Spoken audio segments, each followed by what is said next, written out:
This video was filmed in June 2023. Neil sent me an R1250 GS, my dream bike at the time and still one of my absolute favourite bikes. He gave me that bike for about 3.5 months. I did loads with it during my time, including taking it down to the Alps on my own. And that video will be coming up very, very soon. This is actually a BMW R 1250 GS, 17 grand probably. This is my new long-termer from BMW Motorrad UK. As some of you might have known, I passed my full bike license almost 12 months ago today. I haven't really spent much time on a bike since then. In fact, very, very little. I think I've ridden a bike twice. Neil from Motorrad UK very kindly said that he would send me this for a few months to get me properly back up to speed. So I have lots of adventures and stuff, at least in my head, planned on this bike. I'm going to call this my first ride, but actually I rode it back from Farnborough HQ yesterday. There's about 2 hours from there to where I live, but I didn't want to put the cameras on for that ride because I needed to focus completely. I've been playing around with the mic and the camera setup all morning today, so hopefully you can hear me now and hopefully you can hear me on the move and it's not too windy. Being someone who's 6'4", that's 193, I need a bigger bike. Unfortunately, a lot of smaller sports bikes I will struggle with. Anyway, before we get on the bike, I also want to say a big shout out to RST who have sent me gloves, jackets. These jeans are actually riding jeans. I don't know if you can see them on the camera. Boots, and a number of other things. I've got a lovely Bell helmet on as well, carbon helmet, which is way better than I am. All the gear, no idea, you can almost say, but I do have an idea because Ian and his colleagues taught me a lot during that 7-day course. Anyway, let's get on the bike. So you get on the bike, you swing your right leg over the back, kick that, stand up. When we press the start button, it's keyless start, so the key is in my pocket, zipped away. We have Motorrad nav here, but that's I think it's Garmin, make that. And then below is the dashboard, which is very familiar graphics to what I'm used to in a car. And there's lots and lots of things going on there, lots of different menus. And in fact, you can cycle through many of them using this here. This is actually what I would refer to as an iDrive controller. Essentially, that's kind of what it is. But there's loads of stuff on there, some of which I'm familiar with, other stuff I'm not yet. We have an adjustable wind deflector here. That's set right to the top because I am tall. All the ride height and stuff at the moment is set to auto, so it should self-level. So if I've got someone on the back, then it won't sit on its arse, it'll actually self-level. And we've got various riding modes. We're going to start in road and have a play around. So we're in neutral, but I always pull the clutch anyway, then hit the starter button here. There we go. That lovely 1250 twin fires into life.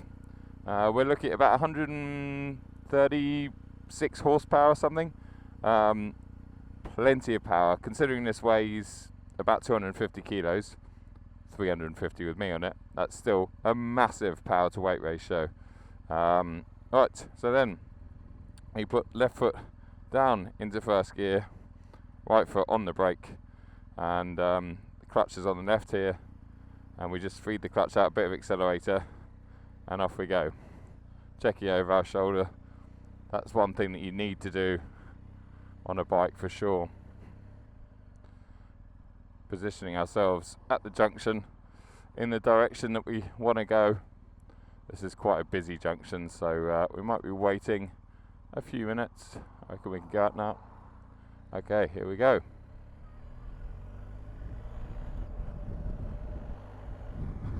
Naturally, I'm far more aware of things on this bike than I am in a car because, well, I have very little around me to protect and I have to react to things much quicker than I would do in a car. But the flip side is, when you're on a bike like this, you get such a good view of the road and the surroundings around you that it's actually really nice. I've just been down here in the M3, and because of the sort of state of the overgrowth at the moment, it's really hard to see when you get to corners, whereas on this, well, you can see a lot more. So yeah, it's brilliant. We do have cruise control down here as well, but I won't be using that on a road like this. I did use it on the motorway yesterday, and it's great. It's brilliant. Just means you can relax your throttle hand. Driving position, or in this case riding position, well, it's very, very comfortable. It's designed to fit all shapes and sizes, and I'm in no doubt that it would. I feel very natural in here, almost like I'm on my old downhill bike or something. It feels great. We've already talked about how great the view is, and yeah, it makes riding a bike like this an absolute joy. We're in road at the moment, so the suspension's set up relatively plush, I guess you'd say, but we can ramp that up to dynamic if we want. I'm guessing it's going to stiffen up, probably give us slightly better throttle response. It's got loads of torque, this bike. We're in 6th gear, which is top gear, but you pull on it and it just it's so quick. Front brake up here with my right hand, and rear brake is down here on my right foot. As we come into a 40, I was taught to always apply your brakes just in case there's someone behind you, because these things have got so much engine braking. But obviously if you just use the engine braking, the people behind you don't really know that you're slowing down necessarily. But the nice thing with this bike is you don't feel, at least I don't, because I'm so new to riding, I don't feel like I need to be going super fast all the time. It's just nice to cruise around on, especially on a day like today. 17 degrees outside, perfect riding weather. Look at that little thing, towering over that. In fact, talking about towering over, I think I'm higher than pretty much any SUV and certainly car out there on the road. Probably similar to what it would be like in a truck cabin or something. I think it's called a quick shifter box. You can pull away in first using the clutch, as we did when we left the car park, and then it's just a case of moving your foot up or down depending on what gear you want to be in. You don't need to use that clutch at all. You can, but you don't need to, and that is such a saviour. Really, really is. So coming into here, I'm just smashing down the box myself into 4th, 30 miles an hour, 30 limit. Of course, you got cars right up your chuff, because how dare you do 30 in a 30 limit? This is great. It really is. Oh, I love being. There's another biker. Let's see if he gives me a head shake. Yeah, little head twist. So I've got to get down with the lingo here. We're going to head out towards Stowe here. This is a beautiful section of road. Beautiful visually, but full of potholes, just like most of Northamptonshire and Buckinghamshire. In fact, if we slow it down a little bit here to 50 odd miles an hour, I'll demonstrate the cruise control. So I've turned it on, and now let's do set. So there you go, set at 44 miles an hour, no one behind, no one in front, hand off. It's sitting at 44 miles an hour, and I can increase that or decrease it using this tab down here, just like in a car. You now join me arriving at Stowe, which is a National Trust estate. It's fantastic for walks, and they have a good little cafe and stuff here. Looks relatively quiet today, probably because it has just closed.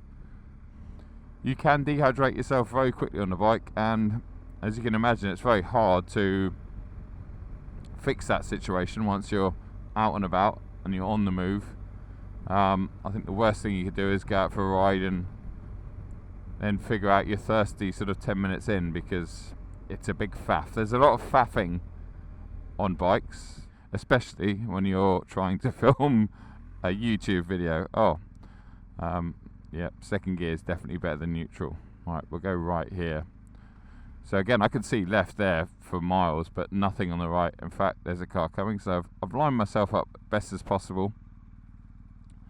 And once this is gone, I know there's nothing coming. Kill that indicator, engage second, and off we go. Again, this is a bit of a sketchy junction. It's a bit blind, so just take it easy and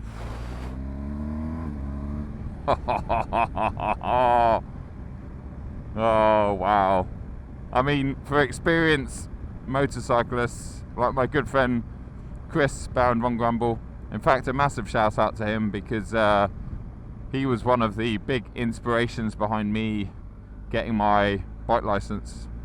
Yeah, for someone like him, I mean, okay, he doesn't say the GS is slow, but he's ridden some seriously fast sports bikes with over 200 horsepower that weigh probably 80 kilos, 100 kilos less than this. So I've never experienced that sort of fast, but I mean, this is as fast as any really fast road car I've ever driven. I would say with the right rider on it, up to 100 miles an hour, it's probably quicker than my M3 Touring, which which is quick enough when you consider the tiny contact patch that you have on a motorbike. We're in a 60 limit here. Doesn't mean we need to be doing 60, but we also don't need to be doing 35. Okay, that's a big queue of traffic, so I'm just gonna pull back for a bit until there's a gap, because if I'm close to the car in front, especially with trucks and stuff, there's nothing I can see, just like when you're in a car really.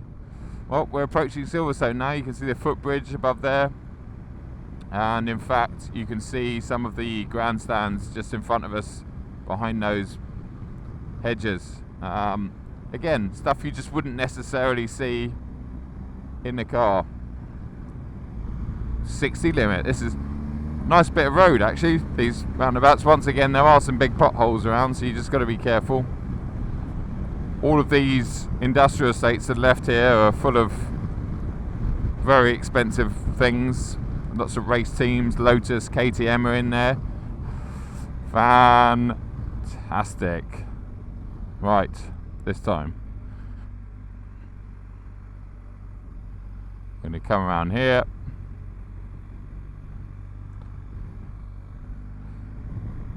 And I think I'm going to peel into this car park and actually call it a day with this video. So hopefully you've enjoyed this first ride video.